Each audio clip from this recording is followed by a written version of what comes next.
পটল বাটবো বলে কয়েকটা পটলকে ভালো করে ধুয়ে পরিষ্কার করে রেখেছিলাম, তারপরে কুচি কুচি করে কেটে নিলাম, খোসা সহই কেটেছিলাম। সঙ্গে কেটে নিলাম একটা পেঁয়াজ, আর নিয়ে নিলাম একটা রসুন।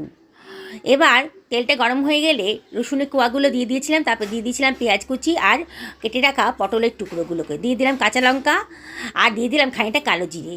বেশ খানিকক্ষণ নাড়াচাড়া করে তারপরে এটাকে একটা মিক্সার গ্রাইন্ডারে নিয়ে নিয়েছিলাম।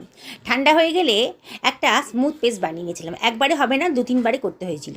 তেলটা গরম হয়ে গেছিলো, সর্ষের তেলটা, তারপর দিয়ে দিলাম কালো জিরে আর দিয়ে দিলাম বেটে রাখা পটলটা, তারপর দিয়ে দিলাম প্রয়োজন মতো নুন। বেশ খানিকক্ষণ নাড়াচাড়া করে পটলটা বেশ শুকনো শুকনো হয়ে গেছিলো।